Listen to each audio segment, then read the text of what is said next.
So we know Okay. what we're All doing. right. After three. One, two, three. Great. Oh, hang on. Did I you was a did little you off. what?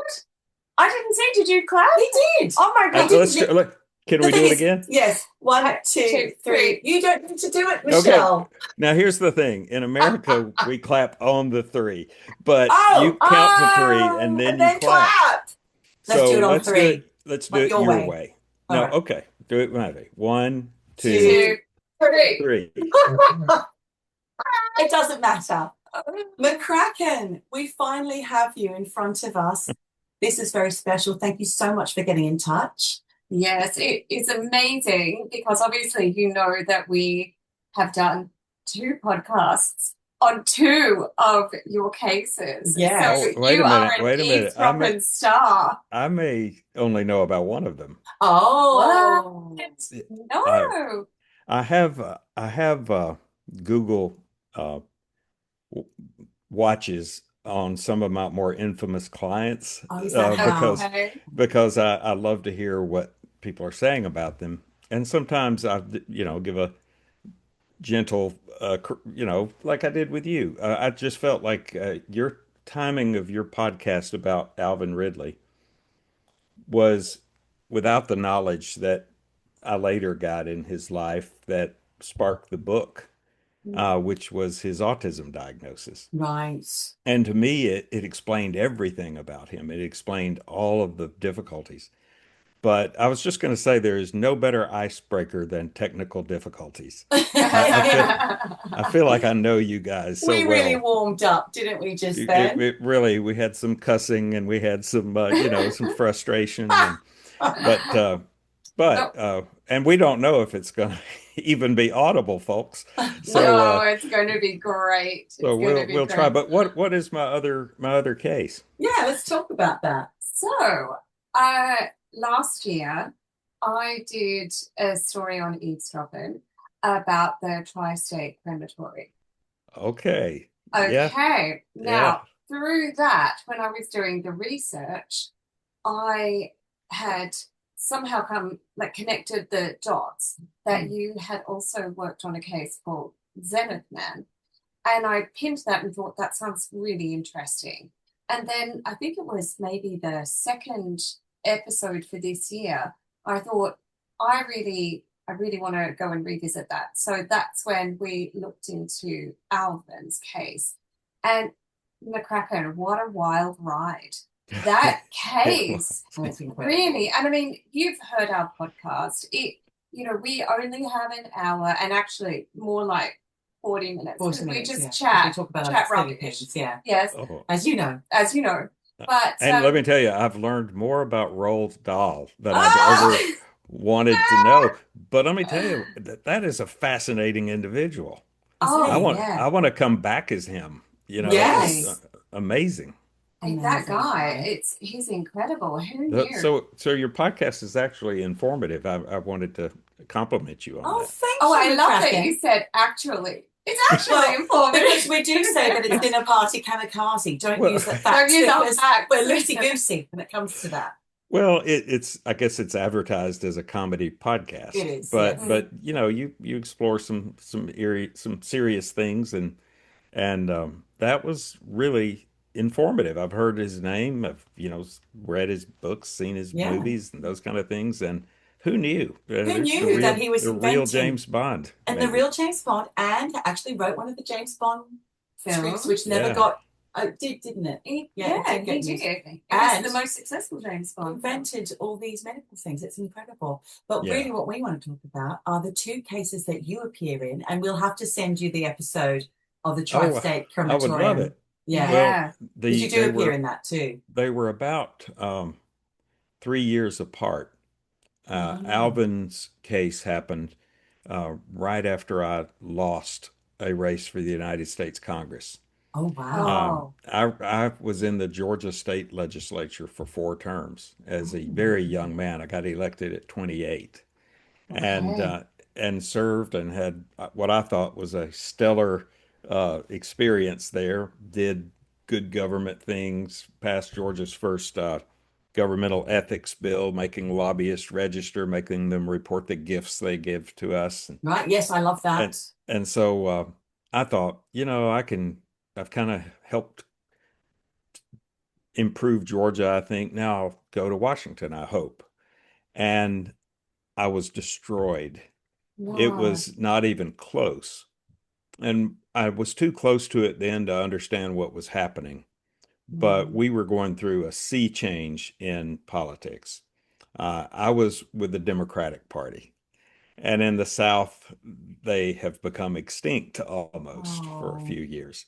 And so the guy that beat me was the incumbent who I helped get elected as Democrat. And then he switched parties while in office. Mm. And so it was a very disheartening because I felt like I'd done everything right. But Mm. I'm home kind of trying to revive a dead law practice that I hadn't touched in a year. And 11 months into that attempt, um, I hear this revelation that crazy Alvin Ridley has a dead woman at his house. Right. And you remember And him from when you were a well, kid? I remembered him. He was in high school with my eldest sister. Oh. Right. And then, but I was way too young to remember much about that time. But my dad regularly did business with him uh, through the 14, 15 years of his own Zenith, which was a brand of television.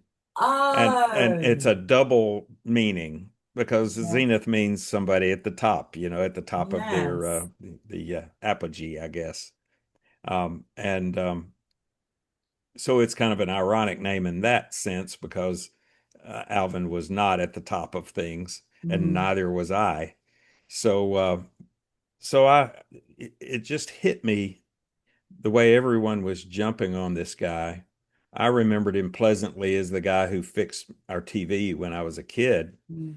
And later in the representation, he just offhand mentions to me that he met Andre the Giant. You remember Andre the Giant? What? Yeah. Yeah, from WWF. Yeah, and also from The Princess Bride, he became Oh, an yeah. actor. That's And right. Yeah. Mm. so and he told me what Andre ate in the morning. And he said 2 dozen eggs and a loaf of bread. And the way he said it flashed me back to when I was about 13 and he was fixing our TV and he told me that story Oh. because then I went to school and told everybody I know somebody who knows Andre the Giant. Yeah. And so when he told it to me, it kind of drew us a little closer because I said, Oh. "You've told me this before." Yeah, Yeah. yeah. Because I went and bragged on it at Ringgold Junior High, Oh, that's so And, sweet. and so little moments like that when I wanted to just leave the case Right. because Alvin was very difficult. Yes. He obsessed over the fact that in a civil litigation, somebody seized his van. Well, there are all kinds of junky cars at his place. Um, he would not let me in his house, which was kind of suspicious. Hmm. I begged to get in his house because here's allegations that a woman had been kept there Hmm. against her will for almost 3 decades. And he would say, we didn't need to talk about that. And I said, oh, yeah, we need to talk about your wife because that's what you're being investigated for. Oh. And one day, he just looked at me like I wasn't getting it. And he said, well, I loved her. I would have never done anything like that to her. But the Oh. county did take my van. In other words, we He need was to obsessing about that. Yeah. reconnect. Yeah, Yeah. obsessing, looping back to Yeah. that. Looping. So it got worse and worse. And I don't know if you saw this, but this is a tabloid in America. Mm. Yes. Sicko holds Yes. wife hostage 30 years, then kills her. That hit in August of 1998. And I just thought, man, this is crazy. I don't have anything. I don't have a defense. He won't let me in his house. Oh.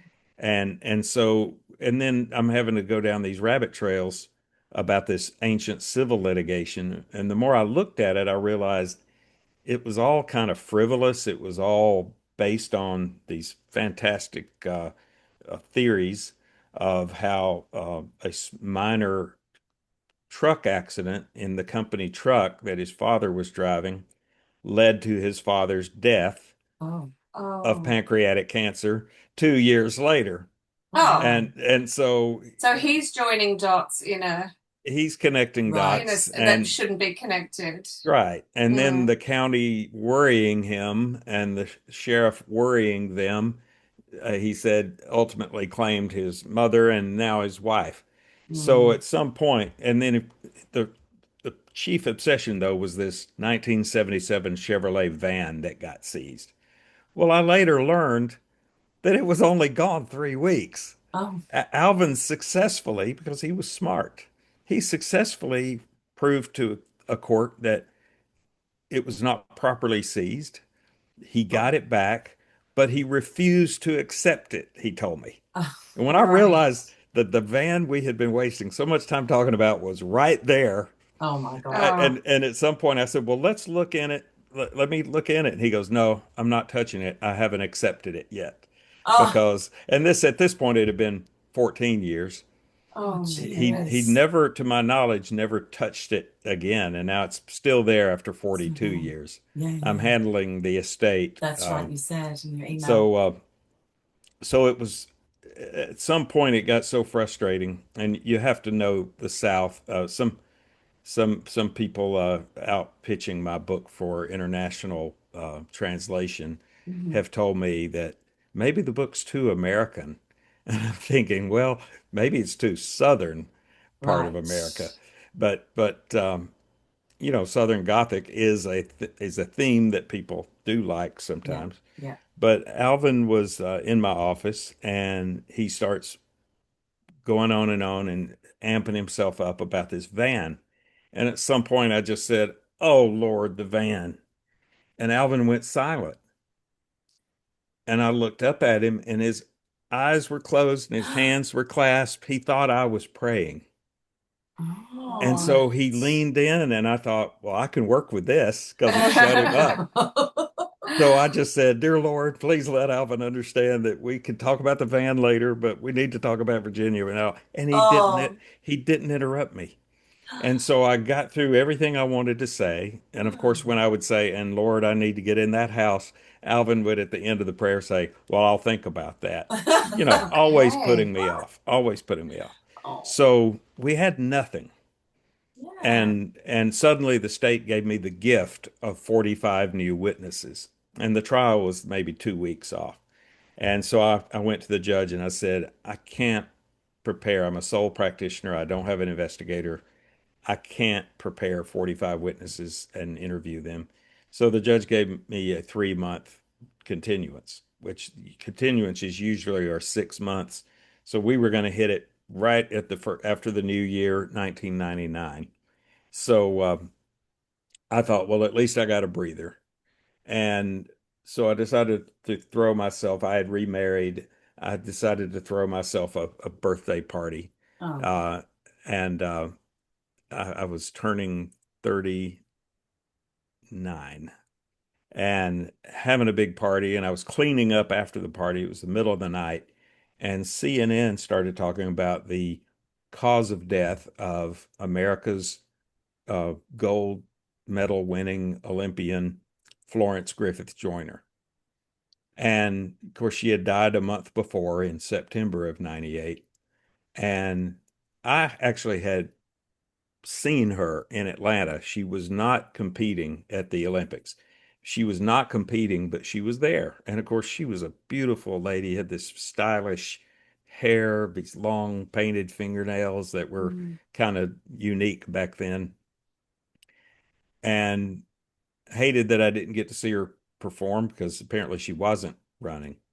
And I later learned that she had a non-disclosed seizure disorder. Mm. And that's what killed her. Well, that's what Alvin told me all along, that Virginia had epilepsy. Right. Uh, he said it in a weird way. He said she's epileptic, Oh. Mm. and I had to figure out what he meant by that. But Virginia's face had a certain um, petechial hemorrhages, which are tiny pinpoint blood vessel Mhm. ruptures. And the best I could tell from 1998 internet, which was the dial up, sounded like two cats Yeah. scratching when you're connecting up. Yeah. Well, I couldn't afford the medical journals, so I was just looking through abstracts, dying of epilepsy. And then I saw this thing called SUDEP, or sudden death in epilepsy. And I, like I said, I couldn't afford the abstracts themselves, I mean, the full articles themselves, but I started noting a name on all of these great articles, and that was the name B. Wanamaker. And Okay. so I looked up Braxton Bryant Wanamaker in Orangeburg, South Carolina, which was close. And I called him up, and he was a very serious guy. And I sounded like an idiot, I'm sure. And I was saying, I've got this case, and they're saying he killed her, and they're saying he held her against her will, but I don't think that he did. And he's, and he said, "What do you need?" And I said, "I need an expert witness about this petechial hemorrhages." And he Mm. said, "Oh, my living patients get that." And he said, it's pretty clear. I sent him the autopsy, and he said, it's pretty clear this is an epilepsy death. Well, Wow. when I learned of the cause of death of Florence Griffith Joyner in October of 98, I was on the phone with the doctor who autopsied her the following Monday. And so, how things are, how overly officious people can be. Yeah. And at the same time, I have rules on me not being able to lie as a lawyer. So I just thought, well, I can't help what conclusions he draws. And I introduced myself as Poston from Catoosa County, Georgia. Well, really, nobody introduces themselves from a county unless they're Right. like a cop or an investigation, And so I just said, "This is Poston from Catoosa County. We have a case, me and Alvin have a case that reminds me of your Olympic track star case. Do you think we could have a peek at that autopsy?" Mm. So the guy goes on forever, and I was thinking, well, I need to let him talk, and I need to talk less. So I just sounded encouraging and said, "Can you please send us that autopsy?" And he did. And if Virginia Ridley had been murdered, which was the state's theory, then Florence Griffith Joyner was brutally murdered because she had Yeah. more of the markings than Virginia did. I have And a the state question. of Georgia was saying she has too many of them to Yeah. be uh, uh, epilepsy. So that was wonderful, but I still didn't have the explanation about Virginia. Can I ask Well, why the people who autopsied Virginia didn't come to this they conclusion? were influenced by Right. who the local official who delivered the body to Atlanta Right. told the doctor, "This woman has been locked in a basement for 30 years." Oh, Is And this he took it as fact, right? and it was not fact. And so on Thanksgiving of 1998, I was basically 4 weeks and a few days from trial. And I went to Thanksgiving. Do y'all celebrate Thanksgiving? we don't. No. Okay, We have Christmas. it's kind of a pilgrim holiday. We know it. The British settlers, yeah, they had some, thankful gatherings and meals with the Yeah. local native uh, population that they later screwed out of a lot of things. But they got they started a holiday about that. So anyway, I think we went to my then wife's house, and then we went to my parents' house. And my parents loaded up an extra turkey plate, which turkey is the big meal. Yeah. And I thought, oh, great, they're sending us more home. And they said, no, we want you to take this to Alvin. Oh, Well, Alvin and I were in a spot where he still wasn't let me in his house. oh, I was excited about the Flojo, which is what we call Florence Griffith yeah. Joyner. I was excited about that, but I still was frustrated about Alvin. And so I thought, well, I'll run it by there. Um, it it got so bad because Alvin would call me in the middle of the night from a phone booth somewhere, and I could barely hear him. And I, I got I decided I would get a phone for him put in his house. And I showed up with the phone company because I was very protective of Alvin. I didn't want some witness saying, "Hey, I think I saw," you know. Yes. And I also thought, "Hey, we'll get in the house." Yeah. And it's at that point that Alvin decided, no, the phone's going to be installed on the outside on the porch.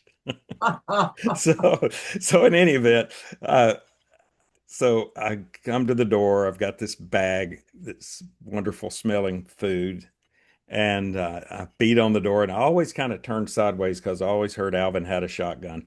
So Oh, I knew he was God. paranoid.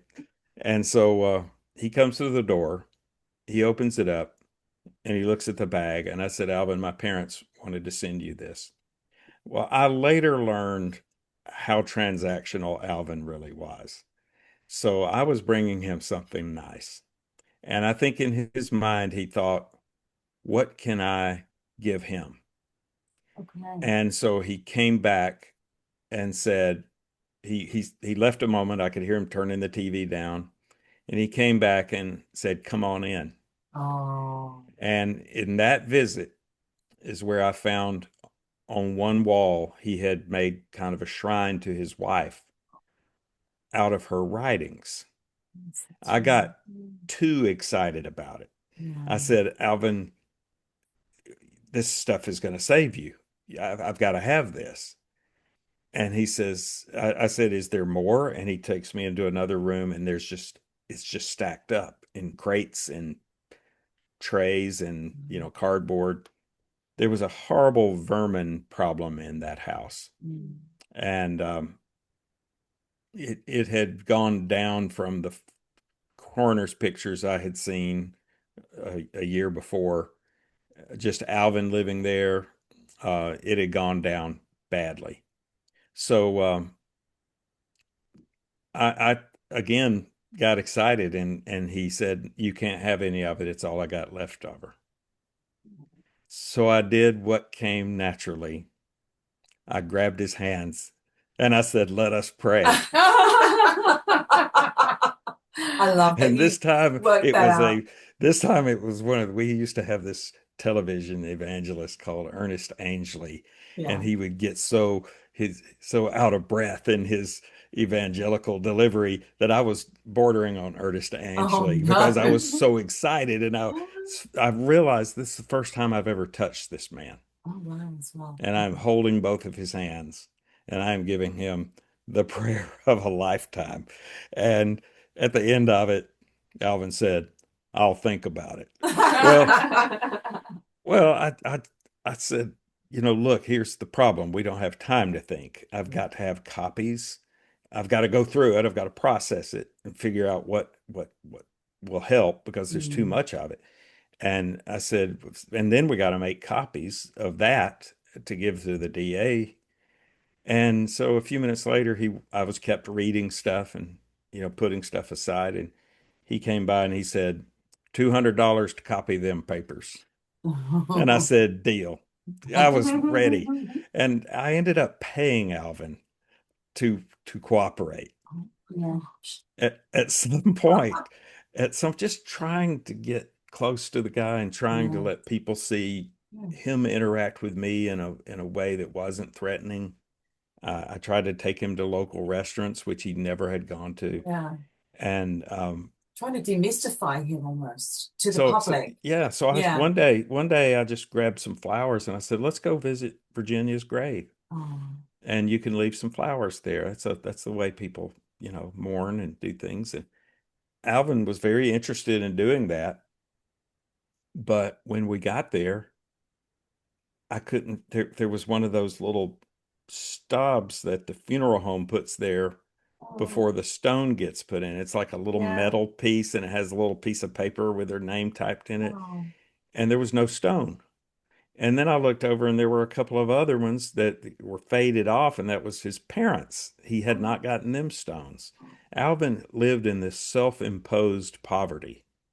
Mm. that shouldn't have been there because I got him on disability during the Mm. representation. Yeah. And then later I got him on Social Security, but he still just had this mental image that the world had done him wrong and that so Mm. he needed to at least play the part.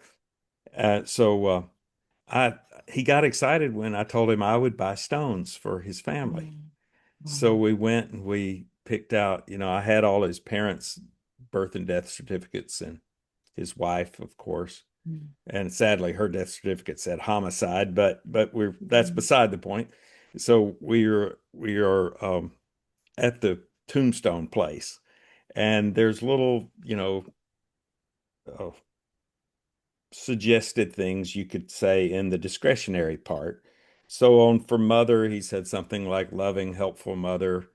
For father, he said, great father and friend or something. Maybe helpful was the thing for his father. Mm. And on Virginia, he said something that he just picked out some stock language. And then I said, Alvin, I want to get you a tombstone too. And he looked kind of disturbed about that. And I said, no, it saves your place here next to Mm. her. They already Mm. had the plots, but I said, it'll make sure nobody else gets buried here next to Yeah. Virginia. And I said, you know what? On your discretionary part, I think you should put, I am an innocent man. I say it's just like your declaration to the rest Mm. of the world, or wrongly accused or something. And he said, I'll think about it. So I just left him. So I just left him there. Well, tw 20 years, almost 20 years later, but it was the 20th anniversary of Virginia's death. Mm. And Alvin and I had uh, started going to lunch once a week. And it was just a weird way for us to stay close. We really went through a battle together, and we won the trial. Yeah. Yeah. And but it is the strangest trial you'll ever read, Yeah. and it's all in the book. The Everything that's said on the stand is directly from transcript, and Wow. to me, it's some of the funniest writing ever, and it's all coming from the individual on the stand. Yeah. But but we went back to celebrate the 20th anniversary of Virginia's death on October 4th, 2017. And so that was the 20th anniversary. And for the first time, I saw what Alvin had put on his stone in all caps, TV repairman. Oh, what? That's so beautiful. It And was because He's such a that's quirky man, isn't he? but he the was very simplicity of quirky. that, Yeah. the simplicity of So that. so a few I've always wanted to write this story, and I saved certain unbelievable segments of it. I wrote them down just not to forget the details.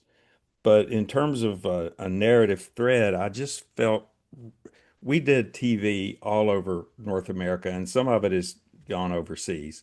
Oh, Um, because just the quirkiness of the case, the oddness of a woman who was stayed in the house for 3 decades, yeah.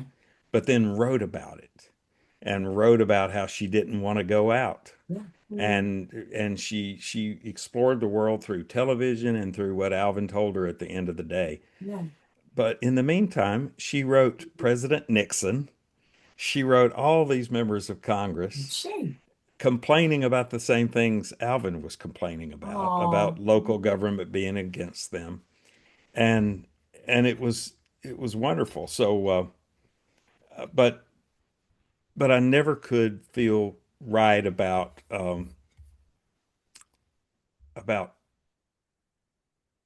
how to describe Alvin. Mm-hmm. And then a juror, we were doing yet another podcast. We did a story for Japan on Fuji Television that was on one of their more popular shows, and it's on YouTube. You will get a real laugh about it because I'm not used to Japanese television, Okay, and I I'll didn't find know there that. was this disembodied narrators' voices that would come in and make these noises while they're being affected by what they're seeing. And so I was anyway, I was doing another podcast, and one of the jurors from the trial asked the podcaster, she said, "Will you ask Mr. Poston, has he ever had Alvin tested for autism?" Well, nobody was talking about autism in the It wasn't 1990s, really in the public especially with narrative. adults. Yeah, Yeah, you're in this business. yeah, You're in this business, so you would know. And so but what I had learned since the 1990s, it sure tracked. yes. So I asked Alvin, I said, would you let me take you maybe to Atlanta to a specialist and just have you tested for this? And he said, you reckon Often. I get more disability? And I said, maybe so. So we went to Atlanta. It was a very obvious, the part that I was allowed to stay in. Yeah. Alvin was so literal, which was kept tripping me up during the trial and too hilarious. Everything, it is a very funny book, but it's all at my expense. Right. Because not often, autism is a processing issue. But the way I look at it, I was not processing Alvin Yeah. every bit as much as he was not processing me. It's a different language, So isn't it was it? a Yeah. two-way street, Yeah. and that was on me. A lot of that was on me for not being able to know what he was dealing with and what he was made up of. So when when we learned that Alvin had autism, and I talked to him about it, it just seemed to lift him. I've never seen a transformation like this in my life. It Yeah. was a gift. Yeah. And Alvin and I continued to have lunch, and we increased that to 2 and 3 days a week That's as I so was starting sweet. to form the book, because this also made me realize I can write this now.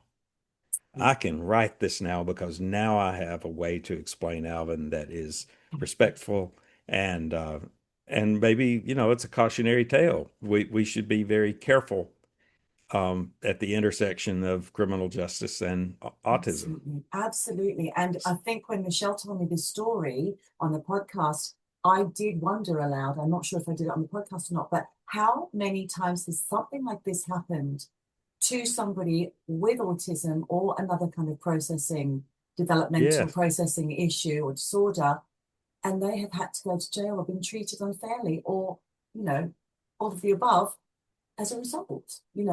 I want to shout out to Professor Claire Alley.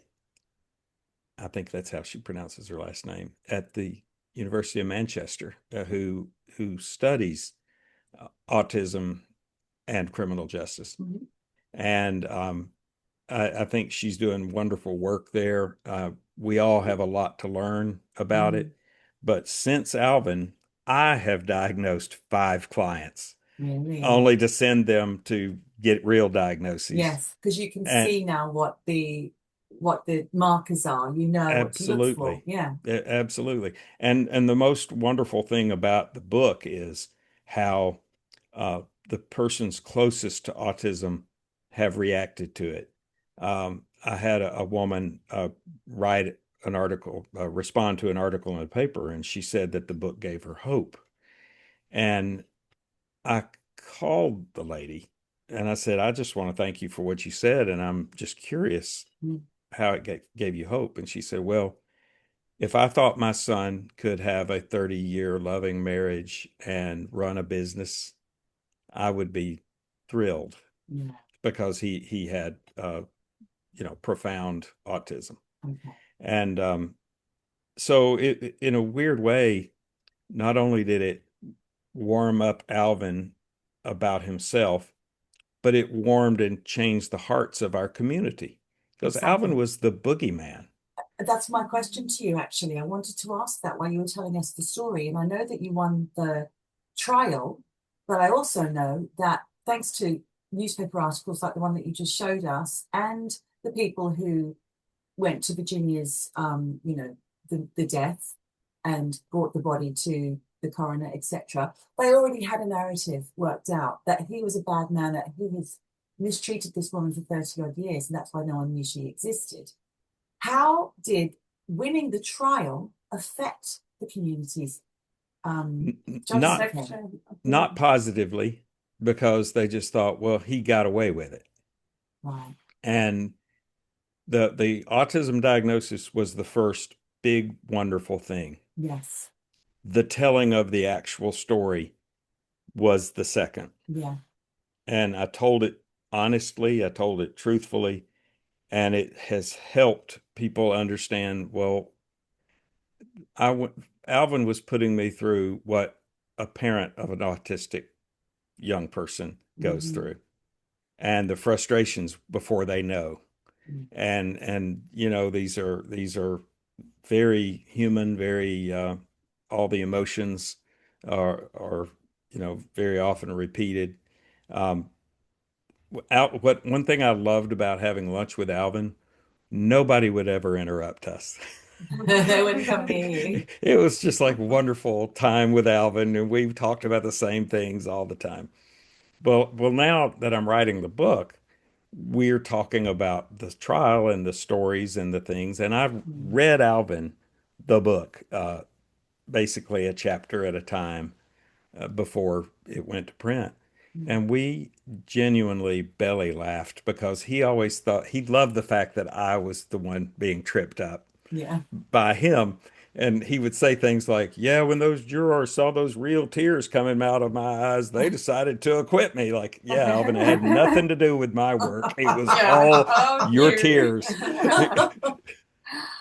Oh my gosh. So well, a couple of years ago, the book came out, Yeah. coming out in paperback this fall, Can't wait. and the paperback version will finally have closure in it because Alvin passed away a few months after the book came out. Right. But until then, he was having the time of his life. My publisher decided that we were going to launch the book at the Jimmy Carter Presidential Library in Yeah. Atlanta. And so that was a far sight bigger than the little plan we had in Ringgold, Georgia. So I got a little worried about not having a crowd there. So I got a bus and I put all my five sisters in it, and some of their families and some of my office staff. And then I said, and Alvin's riding with you. And so, but my sister went to school with him, so she was You knew fine with him. that. Yeah. And so, and now, even my family my sisters have warmed up to him. My Oh, parents have long gone, but they always had a soft spot in their heart for Alvin. that's lovely. And and I get a little personal in the book because I grew up with wonderful parents and a wonderful father, but one Mm. who suffered from alcoholism. Oh, All of my childhood and most of a good bit of my adulthood. And, I started realizing that a lot of these things that were happening in the trial, in the story, the pre-trial, were happening at the same time that we were doing interventions for my father and those kind of things. mm. And I was having some of the first sober conversations ever with my father about Alvin Right. because he liked Alvin. And in a weird way, I think that's also what kept me hanging with Alvin because I knew it would disappoint my father if I abandoned him, If you dropped him. Yeah, if I exactly. dropped him. Oh, So it was just wonderful how everything turned out. Um, and and I feel like, oh, by the way, Alvin, I could not be appointed as his lawyer because he had too many assets, right. but he walked around like a pauper, and he didn't bathe, and he wore the same clothes until they rotted off. So Oh my my gosh. secretary and I would regularly buy him new clothes. Yeah, LL Bean, we had his measurements, so we yeah. we would just get a whole new set of clothes. Oh, And he would find one favorite and he would wear it until it, rotted off of him. But we were we enjoyed helping take care of Alvin. He was a delightful person once he got the burden of undiagnosed autism off of him. yeah. That's He what people became feel. Yeah. so much more pleasant and Mm. uh, so I was very surprised when the places filled up at the Jimmy Carter Presidential Library, and they're off into a second room to watch on video. And but I felt like there's something wrong. I had a moderator, I had me, and there's Alvin on the front row looking up at me. And I thought there's just something wrong with this. I've never seen the guy behave in public other than after the trial when we came out and I did most of the talking on the courthouse steps. But I just said there's just something inherently wrong with me standing up here talking about a man who's down there looking Yeah. up. Yeah. So I said, bring a third chair up. And I had helped Alvin up these very treacherous steps to this very narrow stage and watched him completely steal the show. Oh, He was wow. charming, he was at ease. It was it was amazing. And I'm so happy I did because he was just he was fantastic. And so we started doing book signings, and Alvin had a few rules. 100-mile radius only. He's not going to ride a motorcycle, he said. I thought, okay, we're not doing stunts. Uh, he meant two there, and he's Oh, and he's not going to fly an airplane. And I said, well, I think I can handle the 100 miles, Alvin, in a car. So he we went and did a few book things, and I did all the talking, and he would sit there and sign books, and people would walk up and they would be genuinely pouring out their emotions about their autistic child or whatever, and yeah. Alvin would look at them and then he'd go back to signing his name again and again and Oh, again. And I thought, oh, this was very awkward and miserable. Well, at the end of it, he told me what everybody said. He just went down like a list. And wow, then he's that amazing. lady said this. Yeah.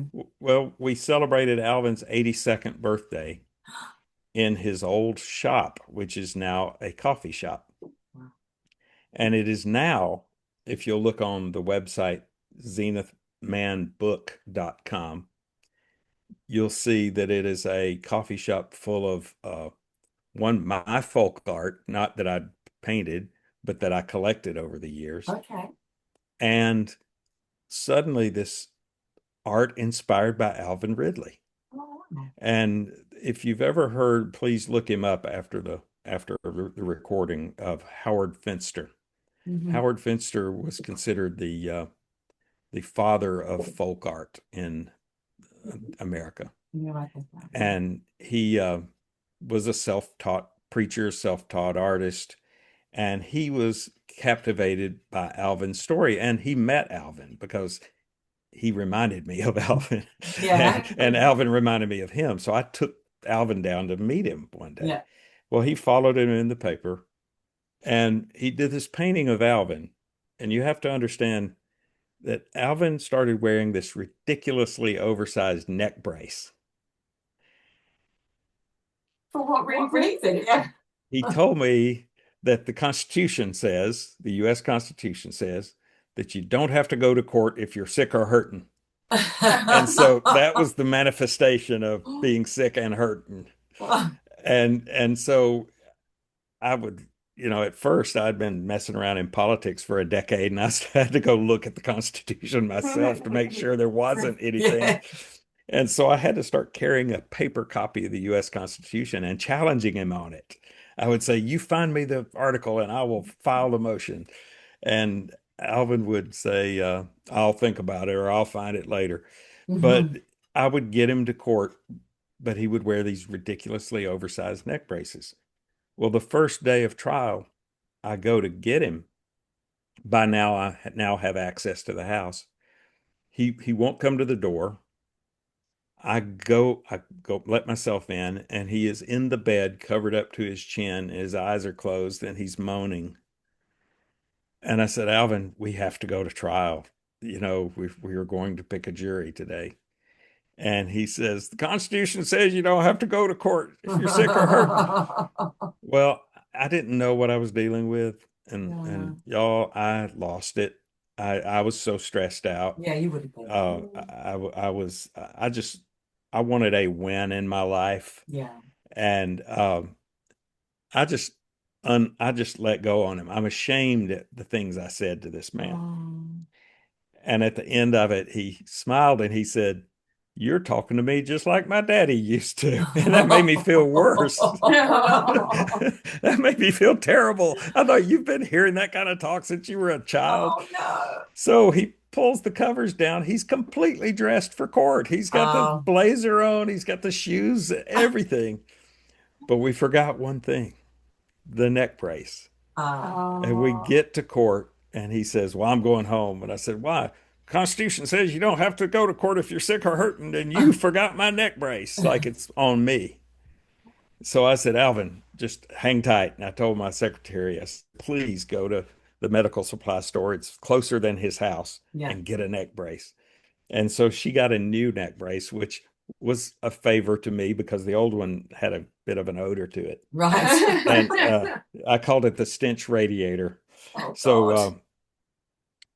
meanwhile, though, the jurors are shuffling in and they catch the lawyer putting the neck brace on the client. Oh Oh. I no. look like the worst Oh billboard Training. lawyer. Yeah. Yeah, yeah. So it was something.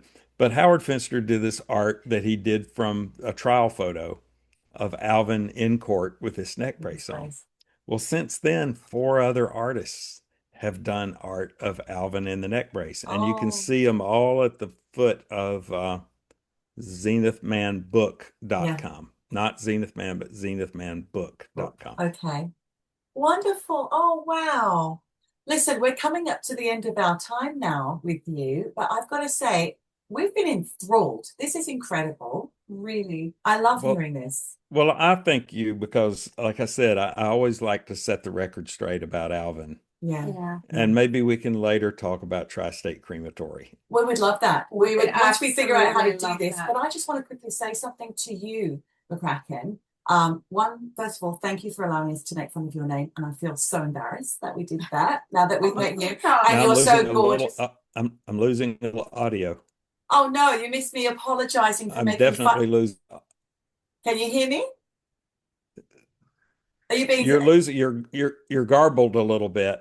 Oh, But maybe it's because you're trying to apologize by I was. having fun with my name. Yes, exactly. I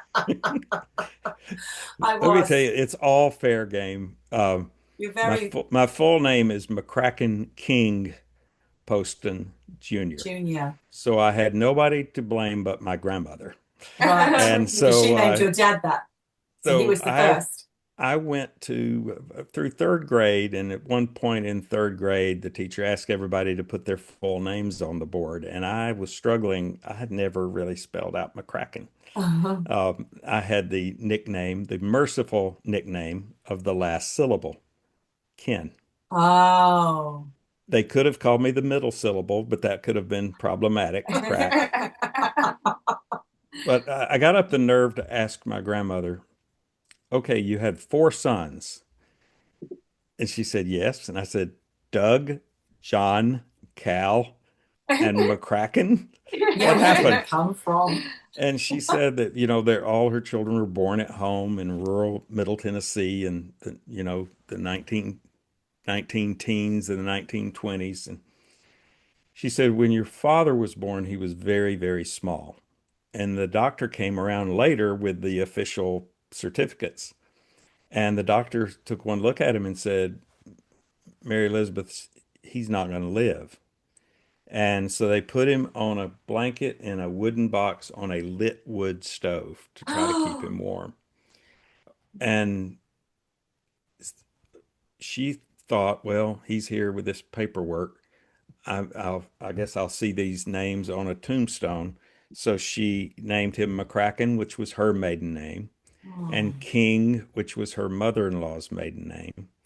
And he got out of that box and lived 85 years. oh, that's Oh. So, incredible. so it's I was the last of his six children and the first son.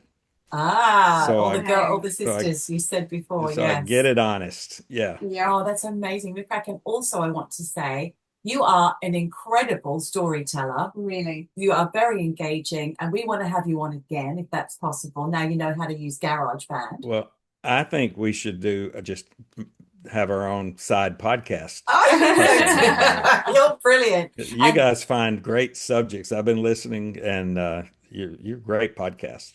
Thank Thank you so you. much. And we're looking forward to Zenith Man coming out. We would love to get that in paperback. We'll be pushing that. And before we go, Oh, because by the I'm, way, that's Alvin in Virginia I know at it's a little Yeah. beautiful. it's a photo booth at a little amusement park It's in our so town. gorgeous, isn't it? The love between them in that. I mean, it looks quite erotic almost, like they're Yes. about to, We're, 10 minutes later, things get hot and heavy. we're, But we're trying to hit all the categories, romance.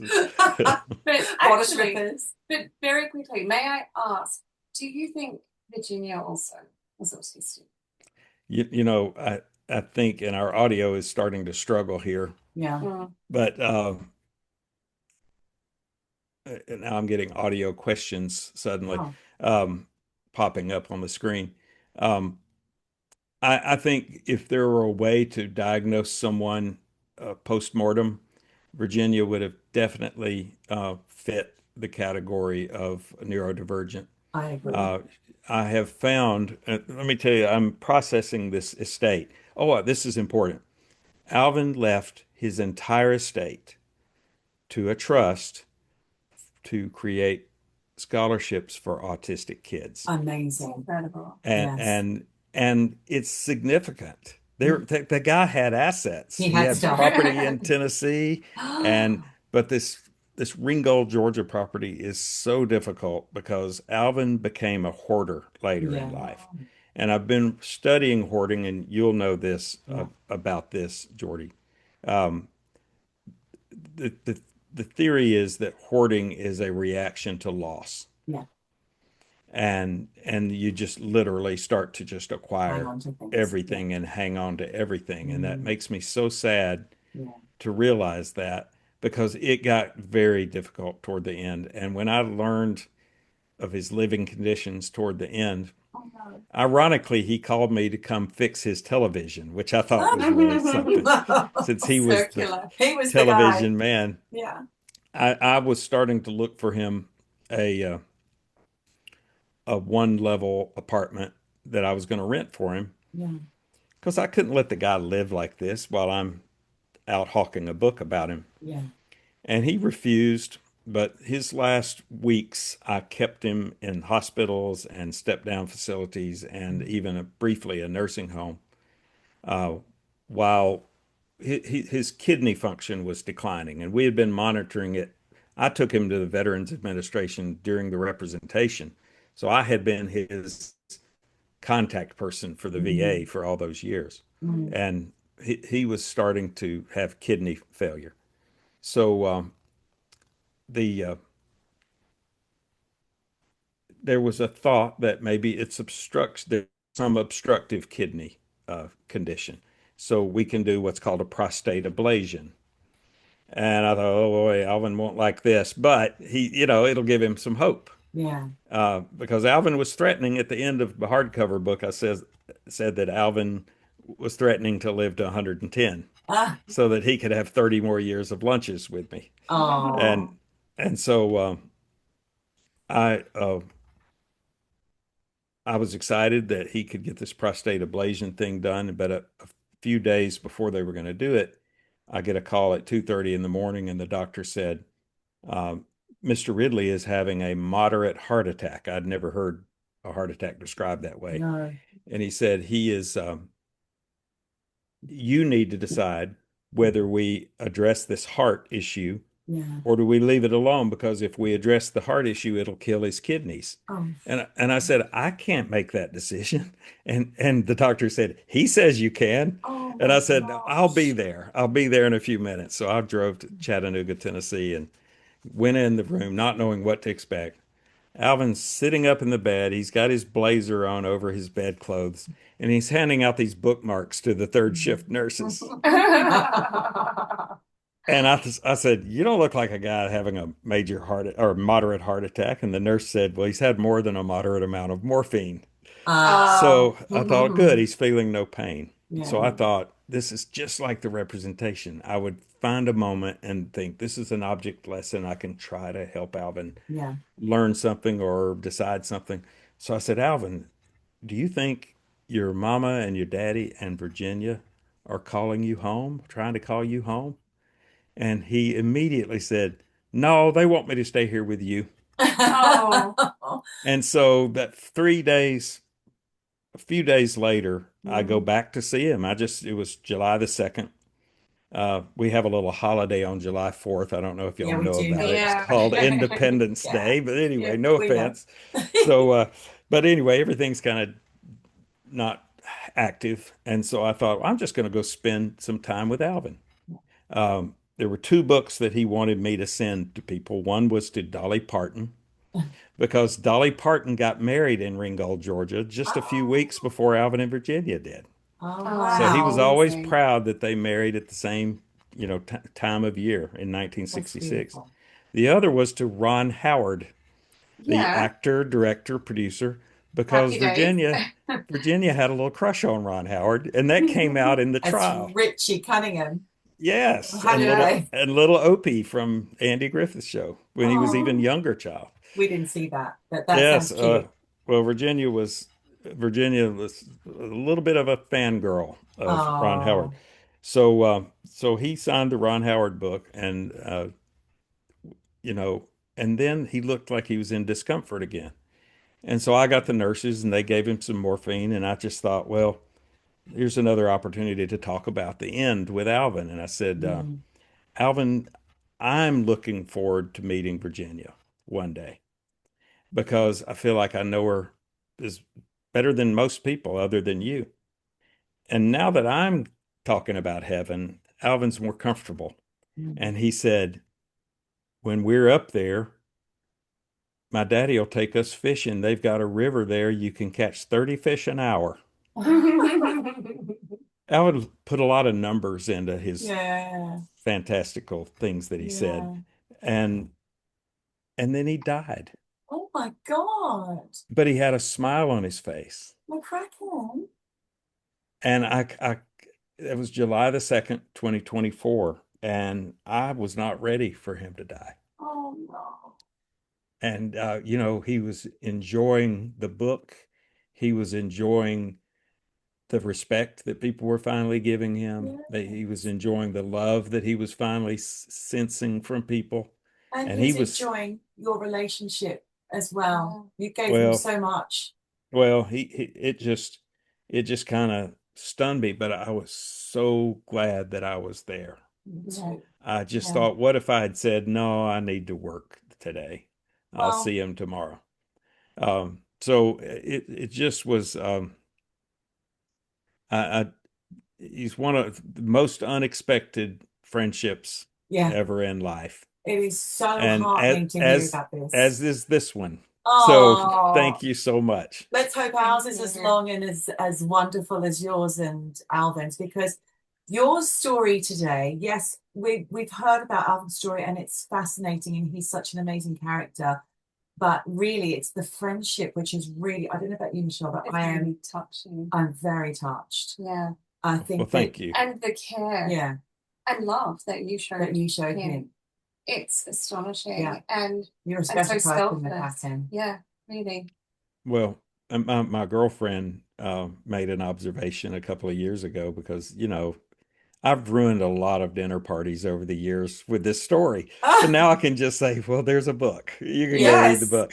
But I mean, when we're having dinner and I'm talking about cockroaches infesting the courtroom from his suitcases, Oh my Yeah. God. Alvin insisted on carrying Virginia's writings himself and keeping them himself. But when he opened the Oh, that's suitcases, right. I remember that. cockroaches Yeah, infested the courtroom. that's it. And so I've ruined a lot of dinner parties with it. But my girlfriend said, you love him, don't you? Yeah, I think we do. And I had never vocalized it, but Yeah, but Alvin, he gave me a new life. He gave yeah, me a new act in yeah, life. And I say in the book, maybe not, maybe even a third, with writing about him. yeah, yeah. And So he loved you right back as well. well, we would tell each other that. I think so. He was like a big brother I never had, and I was Oh, like the Yeah. big brother he never had. I didn't expect this to be so moving, And honestly. emotional. Yeah, Well, beautiful thank you. story. Thank you, Yeah, McCracken. really. I am thrilled to have had you on today.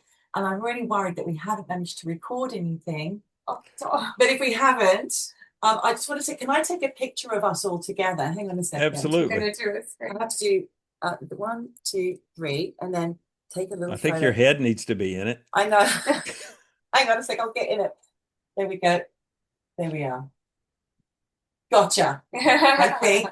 Yeah, I don't even know we if we did. looked any good. It said we were recording, so that's good. It is. It's there. That's good. All right. Well, mine suddenly Oh, stopped in the middle of my garage band. oh no.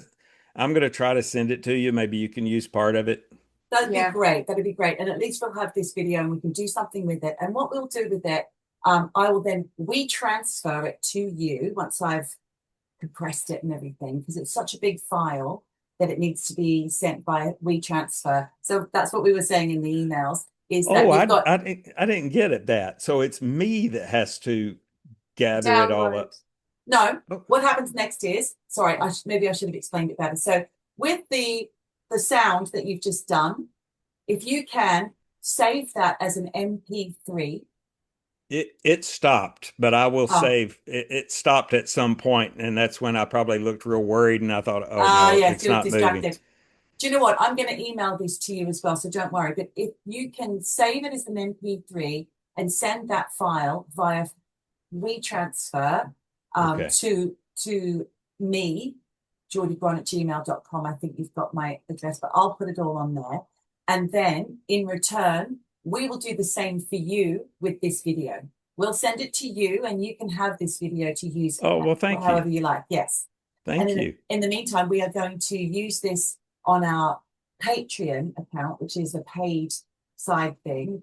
But And we're also we're yeah. also going to take excerpts from it and put it as free to air. We'll put it little snippets if we can manage how to do that on Instagram and tag you and things like that. Is that okay? Fantastic.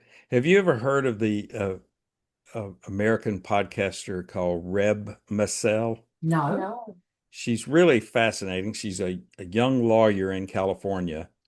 And I got a Google alert that she did a story. And here's another story for you, by the way. Oh, The story of Byron Lotax Looper. Okay. His middle name, Lotax, Yep. Low space TAX. got Really? it. He, What's his Okay. he, last name? Looper, Looper. Lupa. Looper. Okay, she did a story called The Assassin. Okay.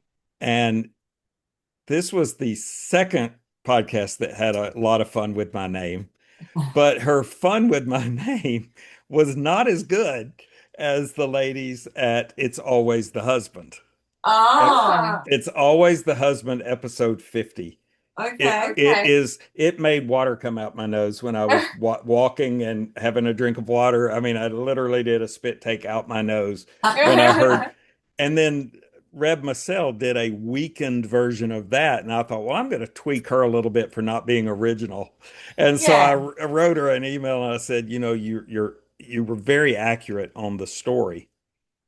And that thrilled her, but which meant she was going to share it. But then I said, but as to making fun of my name, the ladies at It's Always the Husband episode 50 did it much better because because they said the delivery room nurse shit herself when she heard my mother tell her what my name was going to be. They've scripted that. Yes, they We were have. off the cuff. We were off the cuff. I gathered that. I felt that. I think I made a few. When you go back and hear the Tri-State episode and your name is mentioned, I think I do make a joke to Michelle by saying, "You're making this up. You have found a Reader's Digest in a doctor's reception somewhere." It's some kind of made-up story because she kept coming out with these insane stories, and that was one, and then this was the other. Yes. And now you can hear about Byron Lotax Looper. Yeah, Who exactly. what's really funny are these three biggest cases of my life, Right. and I knew the defendants long before they were infamous. Oh, I see. So Um, they've all got a So it personal was all connection to you. they all have a personal connection, and and all meant to be. Looper was from Georgia. He was an odd bird wannabe politician, and he got in big trouble in Tennessee by assassinating a state senator Oh, that he was running against. oh my gosh. Oh, And I was his seventh lawyer, but the one who got him through trial, and he was convicted and later killed in prison. oh, Yikes. But it's a Sounds like one for me. yeah. Reb Massell did a it's called uh The assassin. the assassin, Yeah. Reb R-E-B Massell, Mhm. Okay. the assassin. And Yeah. then, but anyway, y'all have got plenty to do later. Amazing. Thank you so Thank you much. so McCracken. much, We stay in McCracken. touch. I mean, we have to Yeah, anyway.